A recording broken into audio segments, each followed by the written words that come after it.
Hello, everybody. Welcome. Welcome. Today, Tony is here with me. I'm always confused about which direction it is, but I think this is the right direction.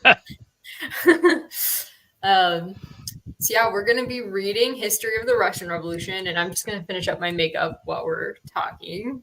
What are you planning to read today, Tony? Well, as I am actually where we are supposed to be. Yes. smug face. I'm going to read this. Awesome. Robert Service's biography of Trotsky, which I've only read the introduction of so far, so I haven't even started it properly yet. I am so intrigued. So, because I was thinking we would get a lot more of Trotsky in this book, but maybe I'm just not far enough yet in the history of the Russian Revolution, but he has talked about himself almost not at all, like hardly at all. I suspect he's a coming. He's coming, okay. But I still think I wonder whether he's deliberately tried to not talk about himself as much as he would like to, because he knew people would expect it. Yeah, and to give his book the patina of sort of semi-neutrality. Yes, that's true. If you're calling yourself a historian versus like this is my memoir, then you do want to have like a sheen of professional, I don't know, distance. You want to show that you are distanced personally from it. Yeah. And you want to be as modest as possible, even if you don't, even if you aren't modest. I'm very curious. To be fair, it's not supposed to be a memoir. Right, exactly. Don't mind me grabbing stuff. I'm almost done with my makeup. Oh, nice. Yes, Emily. Honestly, Oathbringer is just as big. So yeah, read if. Yeah. I'm sorry, I was going to say read whatever you want if you've joined us on the sprints, because I find sprint videos quite useful when I'm slacking a bit on my reading. I will join a sprint video even if I'm not reading the book that the people on the sprint video are reading. Exactly. It's motivation for whatever you need to finish. I know people who've done they do like homework to reading sprints, you know? Yeah. I think it's a good way because it's kind of like the days I do my best amounts of reading is when I schedule in like multiple reading sprints through the day. I love that. Ugh. I normally read super differently. Like I have to be like, okay, for the history of the Russian Revolution, I basically need like at least an hour because I will only get, I don't know, 5 or 6 pages read, but I need absolute focus with nothing else happening. And I can't be feeling anxious about, okay, in 30 minutes, I need to get up and start the food or I have a meeting. Like it has to be like I have a solid hour, unless it's first thing in the morning. Yeah, I tend to do the Trotsky reading first thing in the morning. Yeah. Like when I'm because it's the quiet period when nothing else is disturbing you. And also I've tried very hard recently to stop having things open on my computer when I'm reading. Ah, yes. Because it's very easy to get distracted. Like when you think, oh, I'll have a quick look at Twitter or I'll have a quick look at this. And then you kind of get 15 minutes gone before you realize that you haven't. So I try and block out the time so it's just reading. It's easier to do, obviously, if you're like me and you're a sad and lonely old man with no friends and no other distractions. You're in control of your time. But if you've got wives, husbands, friends, family, it's a bit harder to do. I feel the same way though, because a lot of my friends have kids or like full-time jobs or both. So I'm like, wow, I have way more time than they do. Like, yeah. Well, I found that like because of the way my room is designed, you could just about see the curtain in the background there. There's a bay window here with two huge windows. So in the summer, as soon as the sun comes up, you may as well not have the curtains on the windows. So it wakes you up. It wakes you up. So the last couple of weeks, I've been waking up at like 5 o'clock and reading from 5 o'clock till 8 o'clock and doing nothing. And just that's all I've done for 3 hours, with some occasional breaks, but fundamentally, so 3 hours of solid reading. I'm lucky. Lucky or unlucky, we've had this discussion before. I read quite quickly. So 3 hours of solid reading for me, you can get through a lot. Yes. Honestly, the times when I've done the best with the history of the Russian Revolution is when I'm not sleeping well and I'm waking up early, because then it's like, well, I don't have to get up till like 7 and it's only 5. So, I've got time. I'm just going to lay in bed and read. I'm not like hungry yet because it's super early, but that hasn't been happening lately. I've been sleeping really well. Oh, nice, Emily. You're getting to the end. That's exciting. Are you enjoying it more now? Or are you still kind of like, it's fine? Well, how long of a sprint do you like? Do you like a shorter sprint or do you like longer? I like, at least for the first one, I like a longer, like a 30-minute minimum one, because you kind of, I think if you do the first one long, you can then shorten the ones after that. I mean, I don't know what our timetable for what our schedule is for the thing, but I think the first one being long is always good because you can make a bit of a dent in whatever you're reading. Then I sometimes think in 15 minutes you don't get through your lot.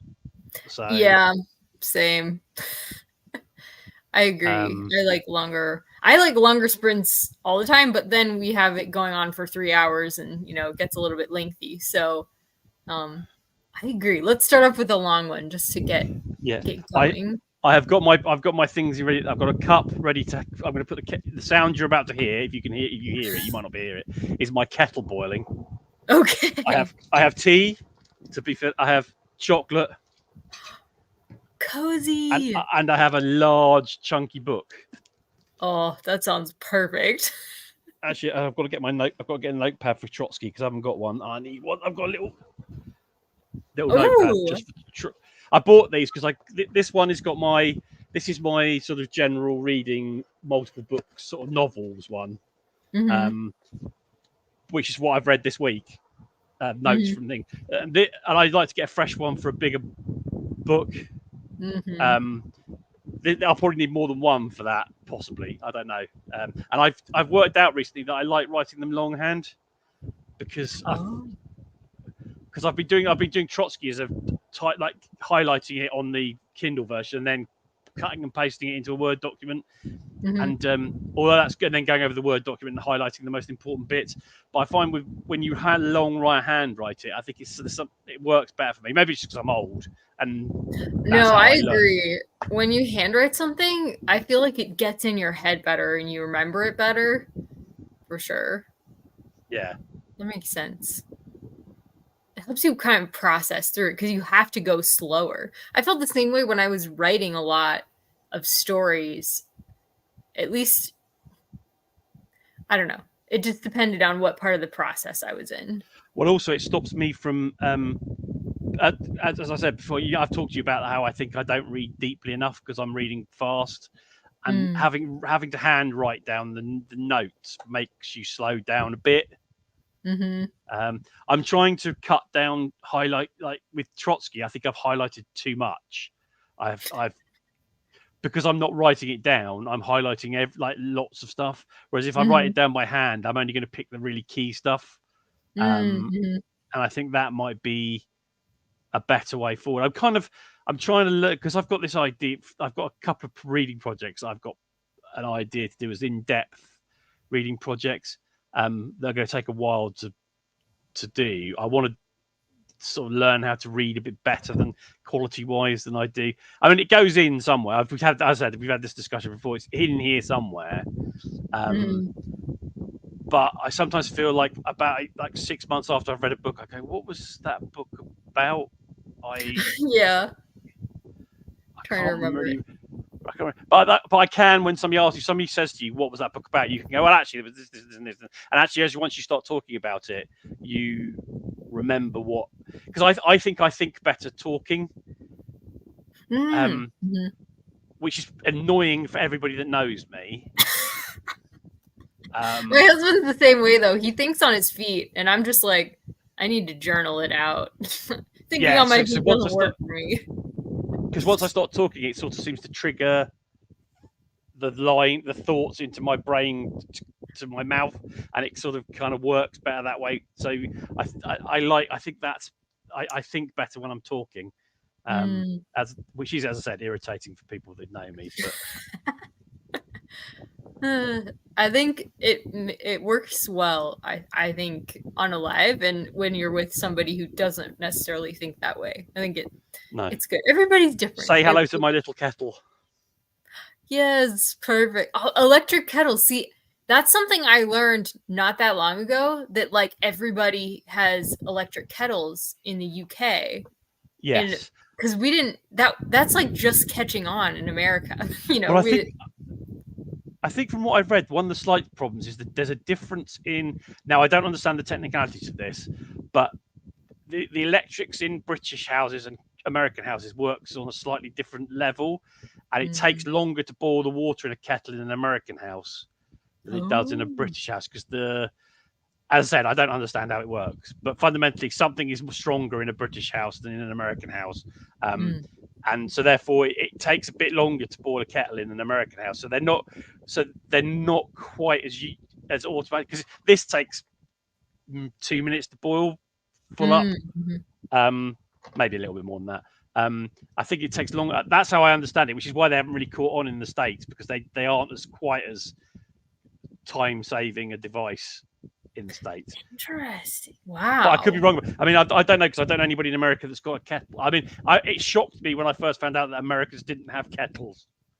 Yeah, I just have like a regular like a teapot like a metal one. I just have a metal one. Yeah. It's not electric, but I don't Um, use it all the time, So no, but they are incredibly useful. If you drink tea as your, right. it's an incredibly useful device. I think if you, yeah, and they're also useful for other things like pot noodles and sort of Yeah, other things. that doesn't really work as well here either when you try like because they'll use them for oatmeal like at Yeah, hotels they'll have like, oh yeah, here's some some hot water for your oatmeal, but like it's not hot enough, yeah. So Well, I that feel like that if there was an electric kettle we could get it hot enough, but yeah. Well, that is the problem as I understand it with tea you get in America. When you ask for a cup of like British style tea in America, the hot water isn't hot enough. yeah, exactly. Because it has to be boiling water. Right. And It's definitely not boiling here. no, but so should we go for half an hour? Yes. Why don't we do that? Let's do it. Should we try for round numbers? What do you think? Yeah, because I was just looking. It's 15 exactly. So let's pretend it's 15 when we start, and we'll finish at Okay. 45. So it might be 29 minutes, not 30 minutes, but Okay. it keeps it round. Excellent. So 15 to 45.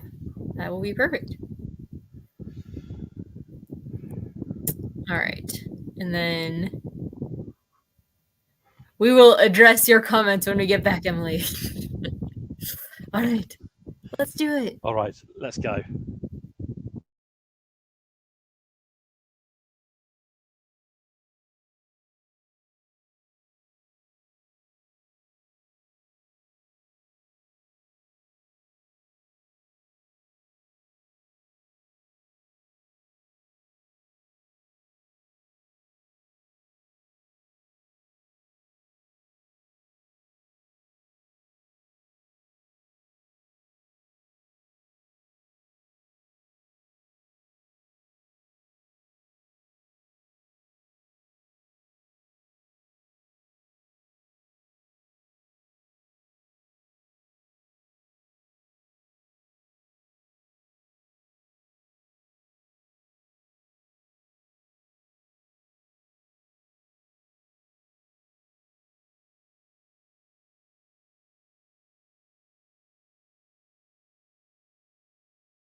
Hello.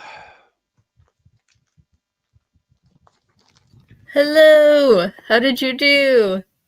I read the first chapter and a little bit. Excellent. Okay, what's the thought so far? Well, the first chapter's kind of scene setting. It's establishing where he's from and the history, sort of recent history of his family. The second chapter is more about how his actual upbringing.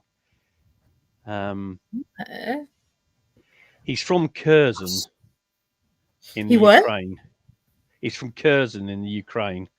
Really? So that was Ukraine. Originally at this time that was part of the Russian Empire. Yeah. And what they'd done apparently is they'd encouraged a number of Jewish families to move there in order to become agricultural workers, and because they were worried about the Jews were only allowed to live in the Pale of Settlement in Russia at this point, but they allowed them a number of families to move there to become agricultural workers because they were trying to dilute the Jewishness of Jews as far as I could gather. Because they thought if they made them agricultural workers, they would buy more into the sort of Russian culture, and actually, but for a long time they didn't. It didn't really work for a majority. Although it does say that Trotsky's family were relatively they weren't non-religious, but they weren't strict in a way that a lot of the families around them were. It's also interesting. It says in here that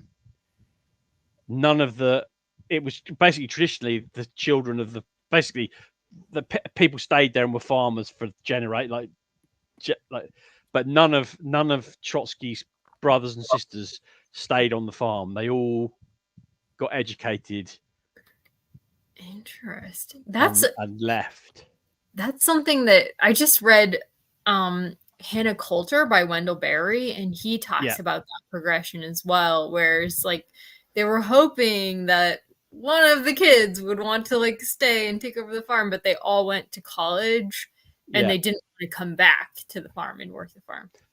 Also, Trotsky wasn't Trotsky until he was 23.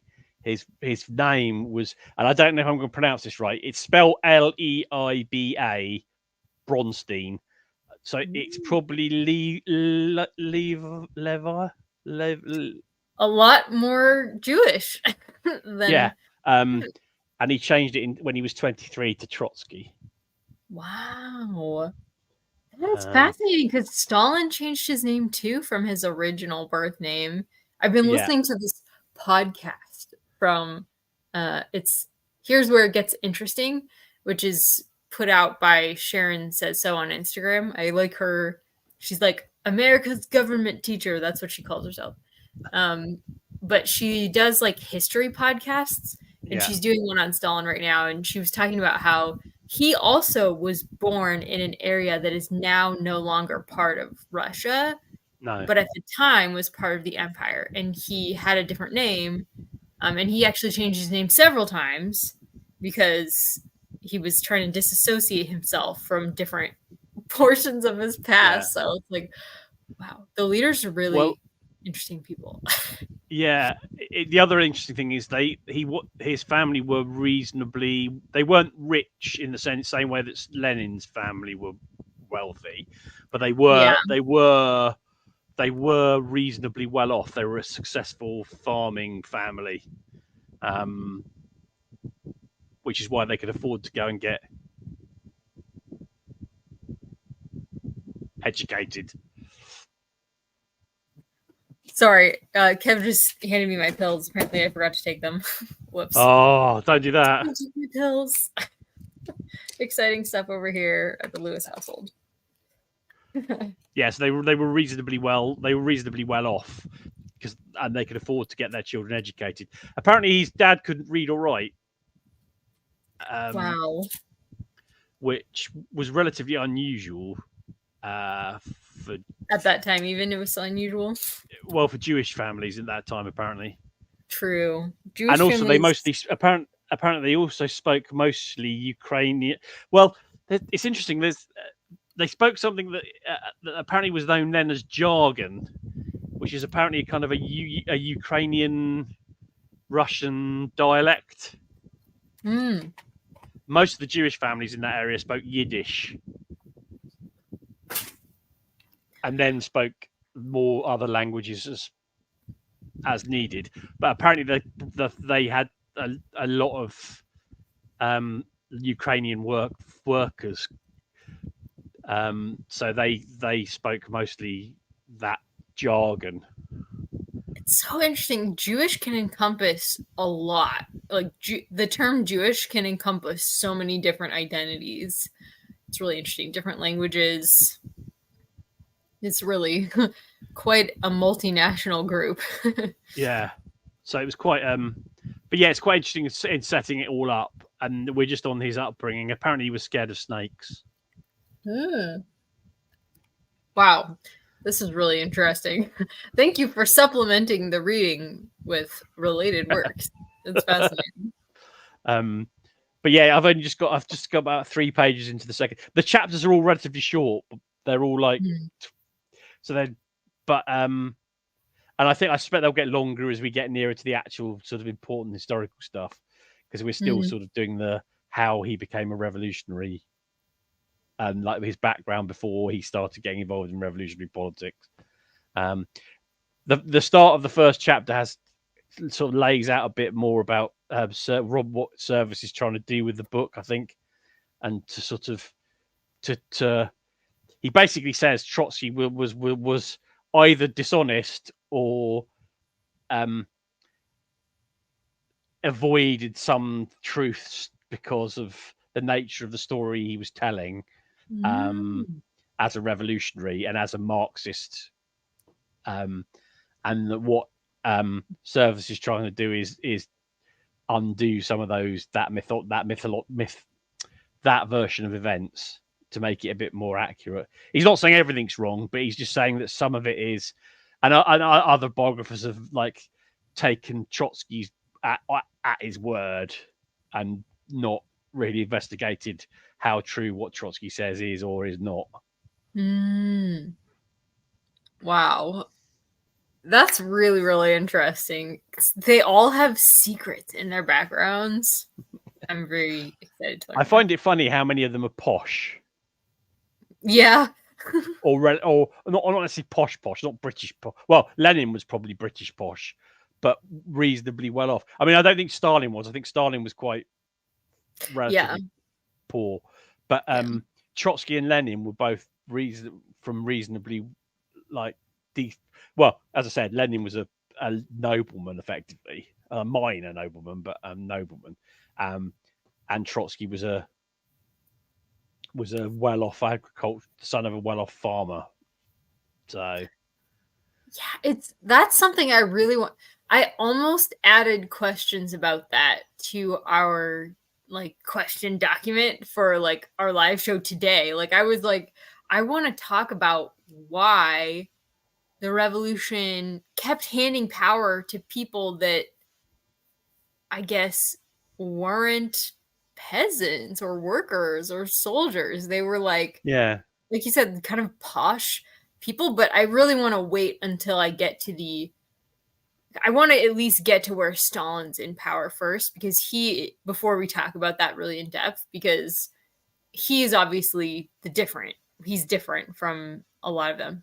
But they also ended up giving power right back to the government, which kept trying to like screw them over, and they kept giving, and like Stalin, I guess maybe Stalin just took it, and that's why I want to get to that point of the story before like talking about it, because I don't understand how, basically they were setting up communal agricultural communes, and then Stalin basically forced them into like government run agriculture to industrialize the country really quickly. which we've seen that with other countries too. That happened in South Korea too.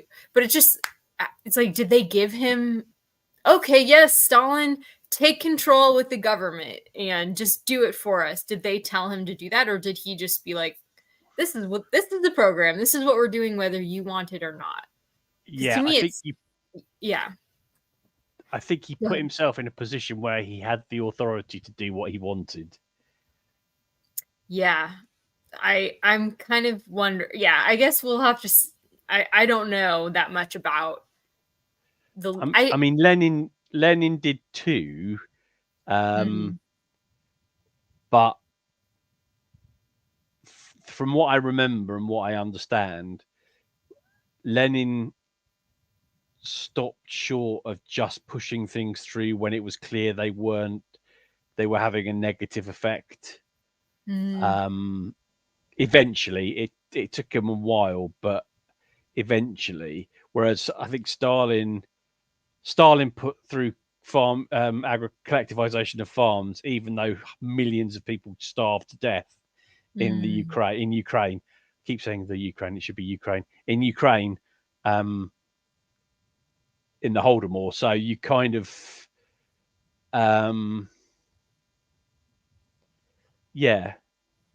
there is a sort of difference in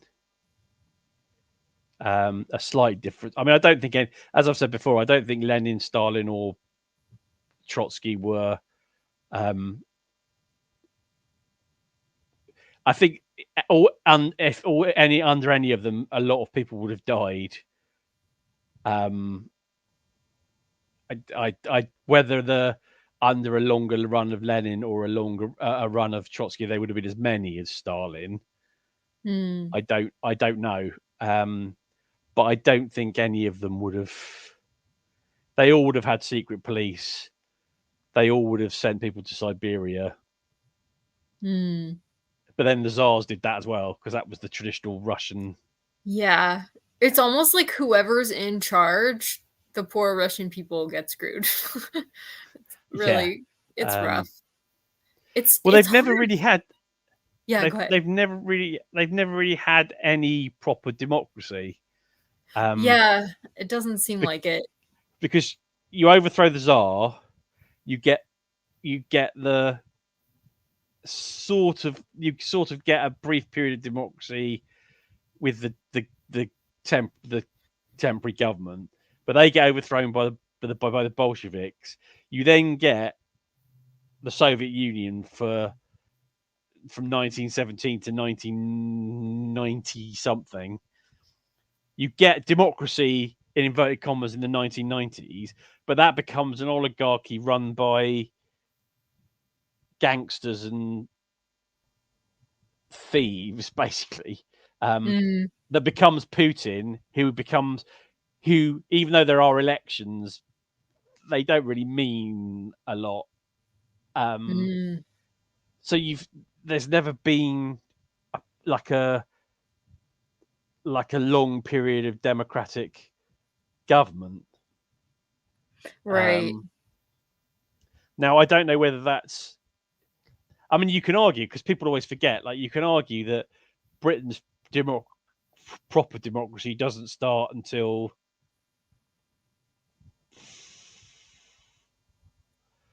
Well, women get the vote in 1918, but that's only women over the age of 30.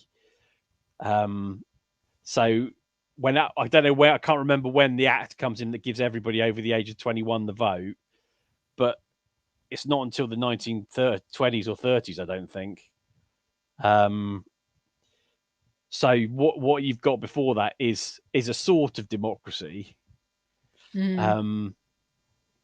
And it has all the appearances of a democracy in that you can vote governments out. But our head of state is unelected.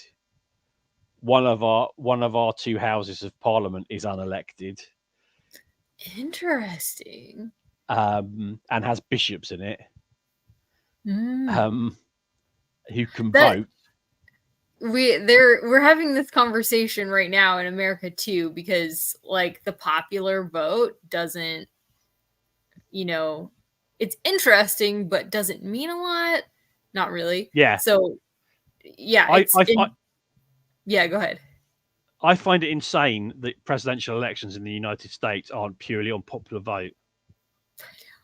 I know the founders were really afraid of like mob rule, and so they set up this whole really complicated system where it's like the electors aren't elected. They're not elected Yeah. Well, representatives. So.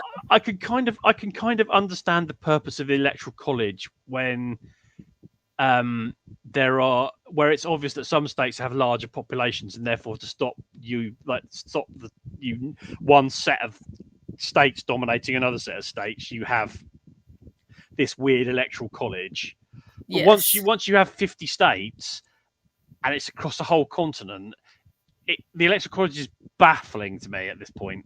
It's like just have a like whoever gets the most votes wins the election. Yeah. Like, that's pretty interesting. I find that bit baffling. I also don't. There's lots of things about the American system that I don't understand. Like I don't understand the fact that the Supreme Court, the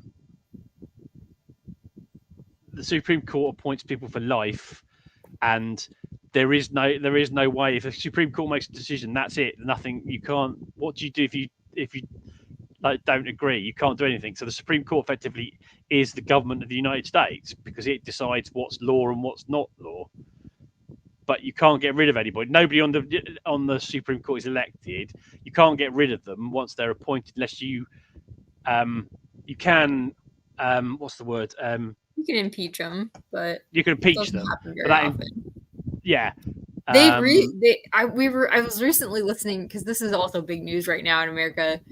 It's like they agree on most things. Like they can get stuff done. Like there's a lot of criticism right now of our houses of Congress because not a lot is getting done. But like the Supreme Court, they agree enough on a lot of things that they get stuff done, pretty quickly. Yeah. But there's been a couple really big cases recently where it was very divided, and those cases made big news. So I think it's complicated for a reason, honestly. It's like there's all kinds of checks and balances. But yeah, I think the thing with the American system is it's much more obviously political than the British system. In that we have a civil service, so when a new Parliament PM comes in,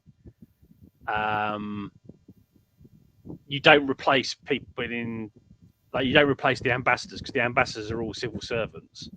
So you don't replace people in various jobs because they're just a neutral civil service. You don't have political appointees in most jobs. Judges aren't in theory political appointees. But they are appointed by the government of the day, and they are often of a background that means they have a similar there's a similar mind. You can argue there's a similar political mindset with judges. Whereas in the American system, you would know what their political mindset was because they're either elected or appointed directly, so you kind of know. Mm-hmm. Based on who appointed them. Yeah, where they probably stand. I think this is also something that a lot of Americans are feeling right now. I think that's the problem.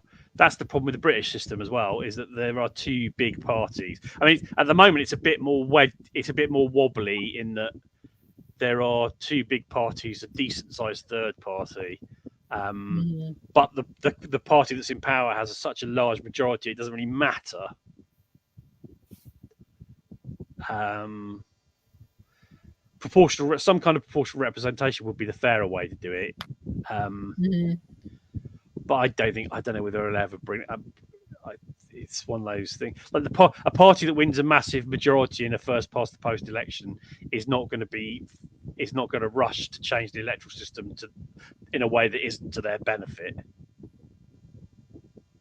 Yeah, I know that there's always like fixes that people are suggesting because these systems they're very old. They have to be able to change with the times a little bit. They have to be able to shift and change to match where we are. But there's certain things, I don't know. It's mostly beyond me, but it is interesting. I think the problem with the British system is it's fundamentally a Victorian system that hasn't really changed much or enough since that time.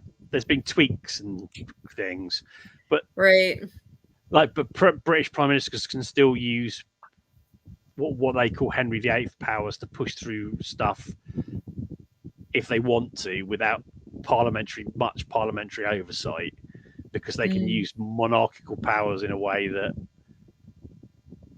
they shouldn't really be allowed to. That's interesting, because that we talk about that too with like executive, what are they called? Executive something, but there's something that the president can do, executive orders, where they can sort of override everything and say this is what's going to happen. Like Biden recently, did he do it or did he try to do it? I don't know. He said he at least said he was going to do an executive order to address what's happening at our southern border, because the Congress could not agree on a solution, and everybody's like, this is not a good solution either. But Biden's like, well, something needs to be done. So, but they can be reversed. Is the thing, like the next president who comes in could reverse it. Yeah, I think the main problem with politics in everywhere at the moment. Actually, there's two things I want to say. One, very briefly, I find it interesting that America, which is ostensibly a much more religious society than the UK, but the UK has, the UK has an established church, and the king is the head of this Church of England. So we're actually a theocracy in a way. And bishops sit in the church, sit in the House of Lords, and can vote on legislation. But we have, but as a religious country, it's like apparently there are now more Catholics in England than there are Protestants. Really? That actually regularly go to church. But we have a Protestant church. You can't be king. You can't be the king of it or queen of England if you're a Catholic still, because you become the head of the Church of England. So that's one baffling set of things. This is so interesting, because our presidents usually at least claim to be either Christian or Catholic, even though I don't really know, like. They don't really seem like they are, but they always claim to be it, at least. Keir Starmer, our Prime Minister, is an atheist, because when he took his oath, he affirmed he didn't swear on the Bible. He affirmed. Now, I don't think you could get an atheist president of the United States elected.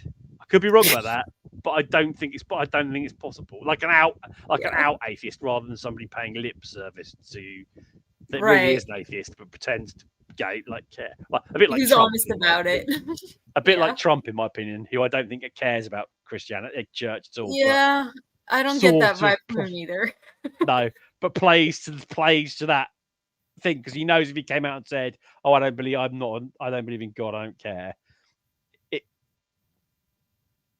Do you know what I mean? So I think the danger with that is you basically get hypocrites, because you get people that pay lip service to it because they know they have to do that to get elected.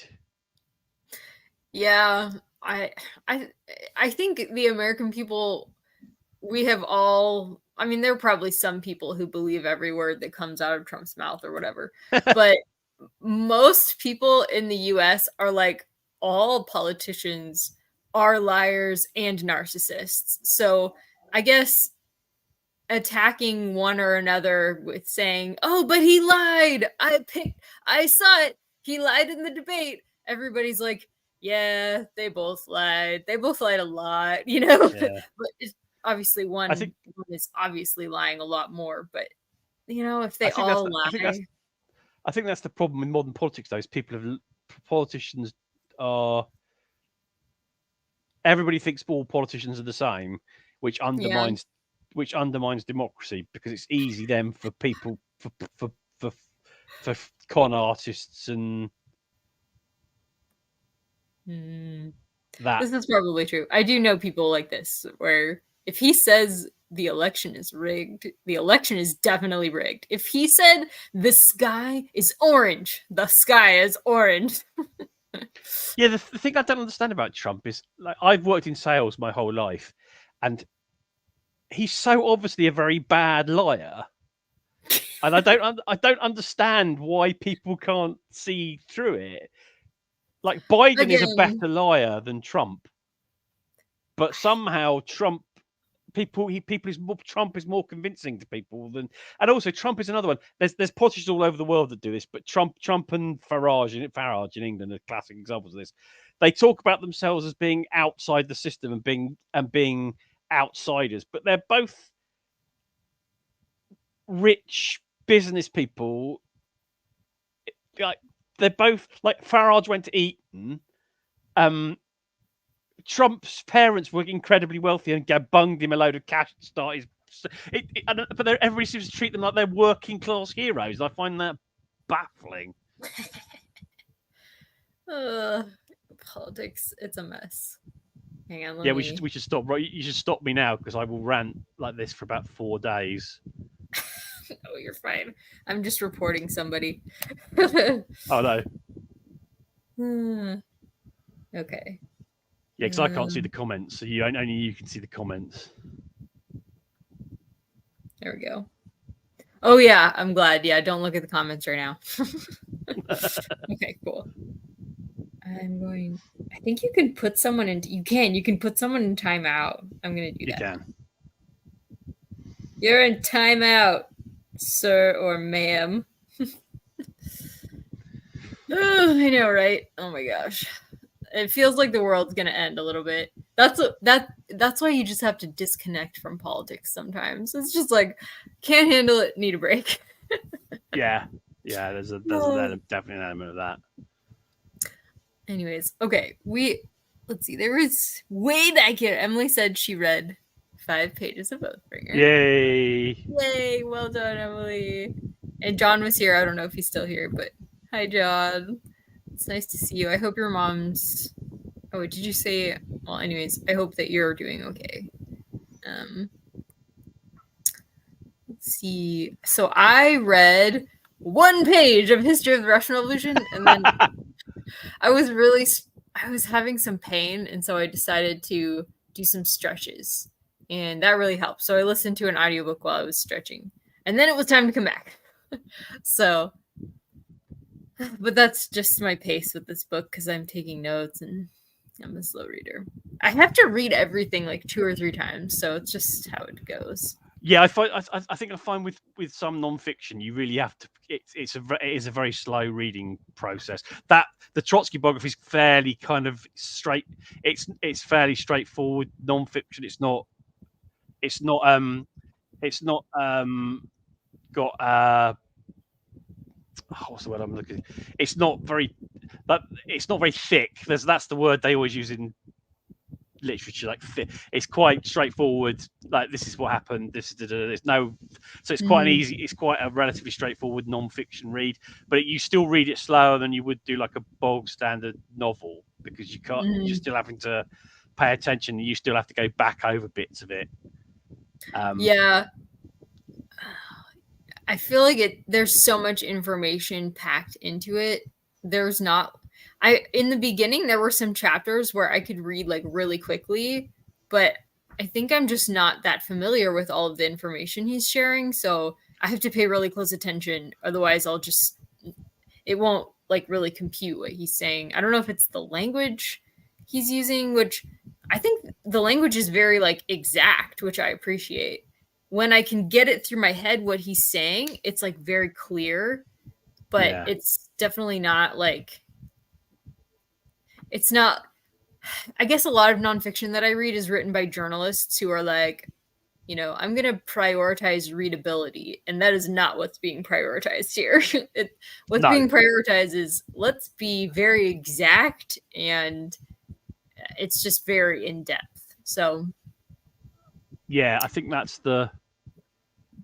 Yeah, I definitely get that feeling with that book as well. And you find yourself rereading bits of it. Yes, we could do this again. We could just do. Yes, because we're coming up to 15. Yeah, that'll be perfect. Excellent. Is that okay with everybody in the comments? We will get started.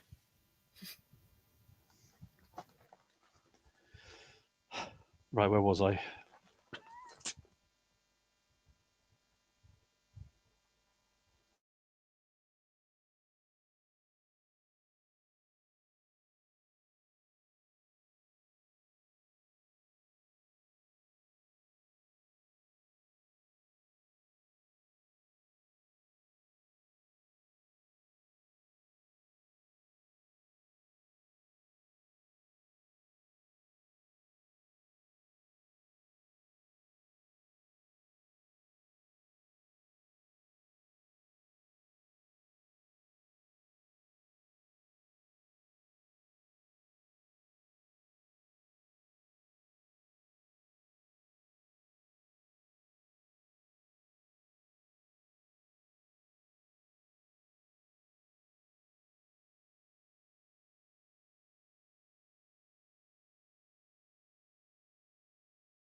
Welcome back. How did you do? I'm up to page 44. Nice. Which is called The Young Revolutionary. So we've gone through his schooling, most of his schooling, and he's now starting to become a revolutionary. Excellent. That was fast. Yeah, and flirting with an attractive young lady via the medium of arguments about politics. Ah. Did he ever get married? I think he did. Oh, yeah, yeah. I think he did. He had kids. Yeah, that's it. Well, I knew that Lenin did. I guess I wasn't sure about Trotsky. Because he's currently the woman he's arguing with a woman about Marxism, which he thinks at this point is a narrow philosophy. Mm. In fact, I should read you the bit because let me just. Where is it? Hang on. Yeah, that's quite a switch. Well done, Emily. On page 866. Her name is Alexandra. They were arguing. It says the disagreement got out of control and tempers were lost. The others thought that he was out to annoy her in any way he could. If this was his intention, he succeeded. She told Grishaziv, "I will never, never stretch out my hand to that little boy." Yet the sexual chemistry was explosive. They were attracted to each other, and this was expressed in rivalry. Such was his unruly manner that someone said he'll either turn out to be a great hero or a great scoundrel. It will be one or the other, but he'll definitely rise to greatness. Wow. So they had a hate to love relationship. Yes, it sounds like it. I don't know if anything comes of it, but that's where we are at the moment. Interesting. Wow. Well, it sounds like Emily made progress as well. Yay. Woo! I read another page. Woo, go me. But I was trying to find any resources on anarchists in the Russian Revolution because he basically seems to think the anarchists are basically just bankrupt of any sense, you know. He doesn't like spend a lot of time, it doesn't seem like, on them. I don't know. I do need to keep reading. There is. It was very It was very fashionable a while back to study anarchism in quite. There is a very good book. It's a big chunky book. Called, is it just called Anarchism, History of Anarchism? That covers anarchism from sort of pseudo-anarchisms before it becomes a proper philosophy, all the way through to the when it came out. I think it came out in the 90s, present day. Because I read it at university, so it must have come out I knew about it at university, so it must have come out in the 80s or 90s. It's been updated a couple of times since. But that's quite good. That's a good.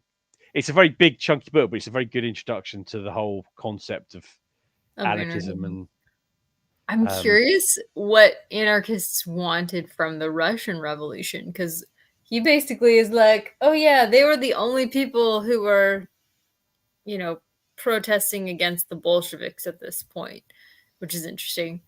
Yeah, I don't think they got on very well with each other, the anarchists and the Bolsheviks. I think mainly because, well, the odd thing is when I read State and Revolution, the implication you get from State and Revolution is that by Lenin, but the implication you get by State and Revolution is once the revolution is completed, and you don't need government anymore. It starts to undo itself and effectively becomes anarchist, like an anarchist ideal, because you don't have government, you have people who know how to behave with each other that don't need the rules of government. So you have something instead. That's what is the something? That's what I need to learn. I used to quite fancy the idea of being an anarchist, but I always felt to me that it missed out on the undeniable reality that if you allow human beings if you loosen the rules on human beings as much as they wanted them to be. Now, I could be misunderstanding anarchism in a great deal here, because I'm not. It always fell down the fact that there's always somebody who wants to be in charge, and Mhm. that person will do what they need to do to be in charge, whether that's subtle manipulation or violent manipulation. Yeah. And that was If always there's the a thing that vacuum, someone will step into it. fill it. Yeah. Oh. And there is a tendency also for human beings to form groups, and those groups often sort of define themselves against other groups rather than Yeah, by tribes. themselves. And I think that's the other thing. I always felt that, but that's possibly because I don't understand anarchism or anarchist theory well enough. And Yeah, I'm taking. same. There was a book that we read for the last, I think, Lenten read along, or was it Advent? I think it was the last Lenten one. But it was like a Catholic socialist, but she kind of flirted with anarchism for a while and really loved anarchist works. I'm Dorothy. just looking up the name of that book. Sorry, that's why I'm typing. If you wanted to, I know now. I need to type too. Catholic. it's called "Demanding the Impossible: A History of Anarchism." Oh, Dorothy Day. So Dorothy Day, reading her was interesting because she read like history of the Russian Revolution, like she read all the Marxist things that were coming out when she was young, and she was really attracted to anarchism as a theory. So I was just, it seemed like with her, like from her reading from her point of view, it seemed like socialists and anarchists would get along, but I never really quite understood what the Yeah, differences all were. there is a whole branch of anarchism, which is Christian anarchism, which kind of takes Jesus as an anarchist, effectively. Um, Mm-hmm. there is a book I've had for years that I've never actually got around to reading. That's about Christian anarchism. That I would really like to read. Maybe after we've done Red September, we should do Anarchist April or Yes. Anarchist August, um, and do like a big book about like do anarchism as our Anarchist August or something. Or so say August because that's a big gap between now and Yes. because Yes. I suspect we're going to finish Trotsky in like April next year, February. but Yeah. basically, Yeah. At this um, point, I know I was really hoping that at the end of the year we could finish it, but then this month was just too much. I think the thing to do is to just take the time it needs to be done. It, Didn't it, I it, announce it in like April? So yeah. it'll be just a year-long read along. Well, it's like I was there's a whole thing going on about people wanting to read Proust next year, but Oh. doing it over the course of the whole year, like just reading like 10 pages a day, taking your time over it. So you read the whole thing because it's about 3,600 pages long. So it is about 10 pages a day Oh if my you read 10 gosh. pages a day. And actually, 10 pages a day. I've read Proust, smug face, smug face, smug face. And I think it rewards a slow read Mm-hmm. because there's so much in it. There's so much detail that if you try and force feed it like you're a goose turning out pate, you don't get the benefit, the interest out of it. Mm-hmm. It took me 2.5 years to read it Wow. Yeah. because I kept putting it down and then picking it up, reading a chunk of it, putting it down, reading a chunk of it. Because it's not an easy book. It's not an easy book to read. It's not difficult. I don't think the writing is difficult. I don't think it's difficult in the um in the writing is not difficult. It's just Mm-hmm. it's so full of detail and so full of ideas that it's just it rewards a slow read. And I think this book, there's other books like it reward a slow read because you want to understand, and also they reward you going, actually, I don't understand enough about this. I'm going to go away and look up and try and find my way around this bit and Mm-hmm. understand it a bit more with a bit of research, a bit of digging, and then come back to what I'm reading with, but I kind of understand a bit more about what. So, which book by Proust are people thinking of reading? The whole thing, the whole In Search of Lost Time. Oh, okay. Which actually you can see. You see it if you look to my. It's my right, but your left. Mm-hmm. If you look on the top shelf, those red books. Yeah. On the top shelf, that is In Search of Lost Time. It's huge. It's 3,665 pages. It's virtually 10. As I said, it's 10 pages a day for a year, if you want to do it that way. And I think that's a good way. I think that's a good way of doing it. I think it rewards. But as I said, I think this, like Trotsky, if it takes us a year to read it, it takes us a year to read it. I don't know how many people will. I don't know how many people will join the live shows in 9 months. But I know. Bless your hearts, whoever you are that are still with us on this. Okay. Okay. But I think it's I'm enjoying being forced, not being forced. That's the wrong word because that implies that it's your fault. I'm enjoying having to read it slowly because I think if I was reading it by my own speed, I would probably read it too quickly. I wouldn't get the benefit of reading it. Well, I appreciate your patience as you wait for me. So is Proust?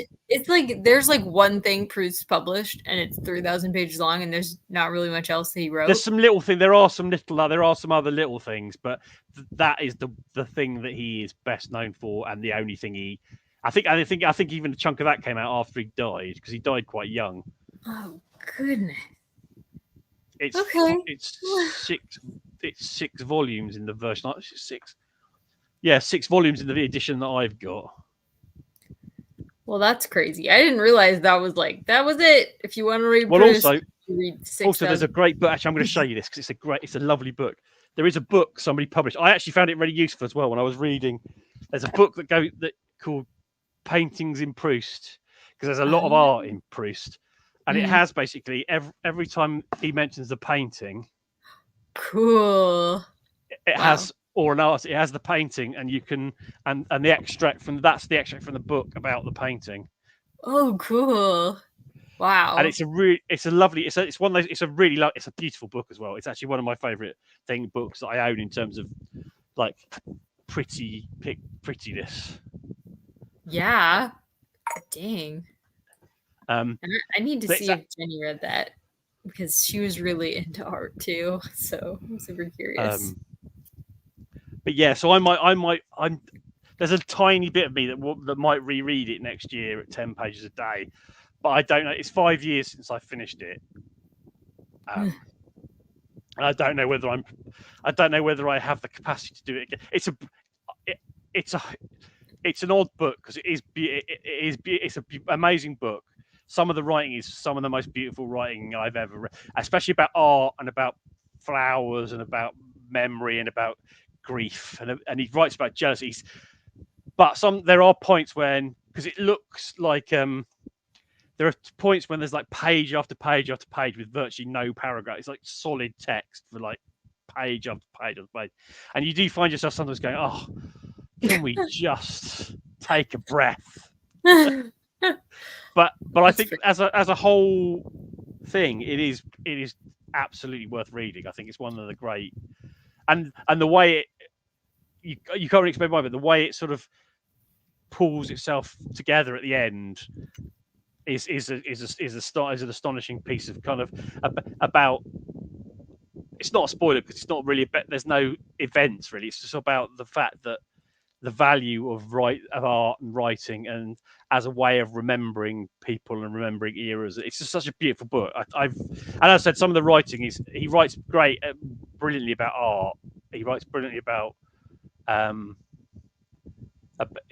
There's a lot of jealousy in it. Man. But yeah, and I think reading it 10 pages a day is a good idea. But that's going back to the Trotsky. It takes as long as it takes to read it properly. I you could read it. you could skip read because I mean, it's like at university I skip read some of it because I was looking for things.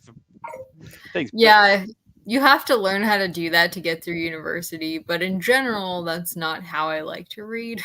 No. Especially if I'm enjoying something. Like, honestly, right now, reading The Tale of Genji, I am sometimes skimming because I'm not really, it's very mixed feelings. But with this, I'm enjoying it so much that I don't want to miss anything. I am quite surprised about how much I'm enjoying it writing. I'm surprised how good it is writing wise. I thought it was going to be a bit of a dirgy, overly political, overly like, but it's not actually. It's quite a good little history book. It has its biases, but then so does everything. But it's actually a nice, and and although it sometimes is quite a hard read in terms of like terminology and events and compression of stuff into like ideas and arguments into the pages, it is a relatively straightforward read in that it's not gobbledygook. It's not it's not bad political writing, which is usually the worst kind of writing you ever read. Yeah, I know. I've tried reading books by politicians before, and it was just so bad. I could not. Some of them, yeah, some of them. I've read quite a lot. I've read a lot of a lot of books by British politicians. Yeah. They're all right. Some they're just like they're not great. There's a couple of exceptions. But I think it's just a case of politics encourages bad writing, I think.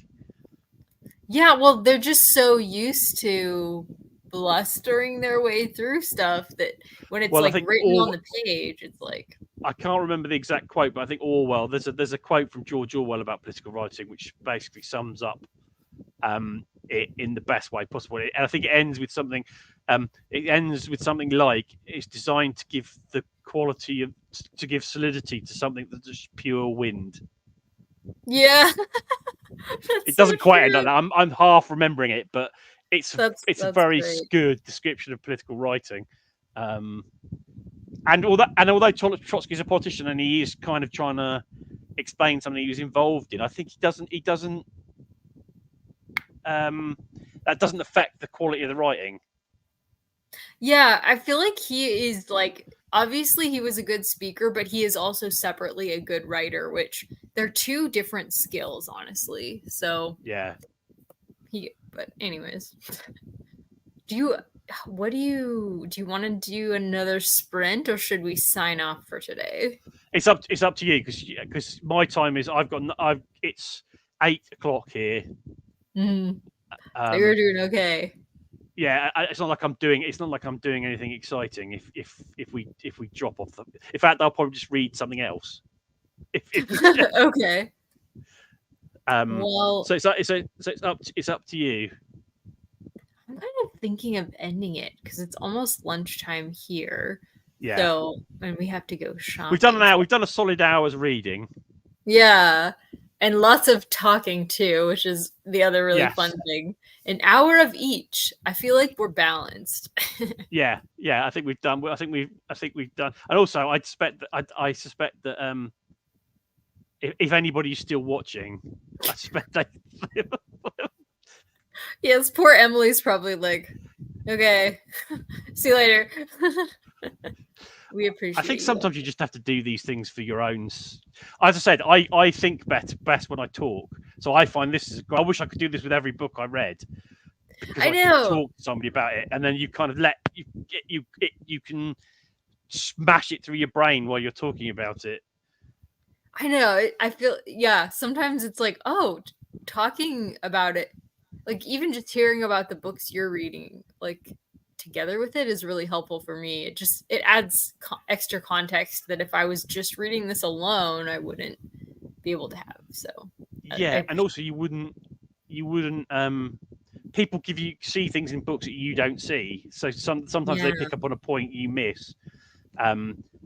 So it is always good to read it with another person. It's always funny when you love a book and somebody else hates it, though. That's always quite an interesting conversation. I know. The read along that I do every summer of like a big chunky classic with my friends, it's like we're always so divided. There's always like one person who hates it and somebody who loves it. You know, it's like super funny. So, well, you're doing the Tale of Genji, aren't you? Which I haven't read, but is I think on the shelf over there somewhere. And I'm at some point I'm going to try and read it. So, yeah, I feel like men enjoy it more than women because women are kind of offended by the male behaviors, but men can kind of look past that and like appreciate the story more aesthetically. So yeah, at least I find that's what I'm getting on Goodreads anyway. Yeah, I find that interesting on the basis that it's supposedly, I don't know if they know for certain, it's supposedly written by a Supposed to be woman. a female, yeah, author, but she was unfortunately living in a time where she just couldn't come out and like criticize all the males. So she's trying to do it very subtly, but the fact is we're following a sexual predator for 800 pages and it's not really fun to read about as like a modern woman. But like what she was doing was like revolutionary at the time. Like she haunts me with spirits of jealousy. Like it's cool, but it's like I don't really want to read 800 pages from his perspective. I've read her other book, the is it the Diary of Lady? It's her diary. Yeah, I've read that, and that's a really interesting read. That does. I love that period of Japanese history and. Are they from the same period? Like the Gossamer? Well, no, I think Genji's a historical novel. Effectively, I think it's written. She's writing it. Yeah, later. An earlier period in Japanese history. I think. I mean, I don't know for definite because I've never really read it, and I've never. Yeah, she is. I picked it up to read last year, and it's such a big chunky book that I kind of thought I'm not quite in the mood for this. I might have to come back to it when I'm. Because I've got the Penguin edition, which is tiny print, and one of those big chunky Penguin books that you can bear. It's a bit annoying to read. Yeah, that's when it's nice to have the ebook. You can just make the font bigger. But anyways, we'll stop blathering on now, everybody. We'll let you get back to your Saturday, whatever your Saturday is looking like. And thanks for taking this journey with us. And we'll see you next time. We do have another date, but I don't have it here. So no, I don't have it in front of me either. I'll put it on my community page. Take care, guys. Bye. Bye.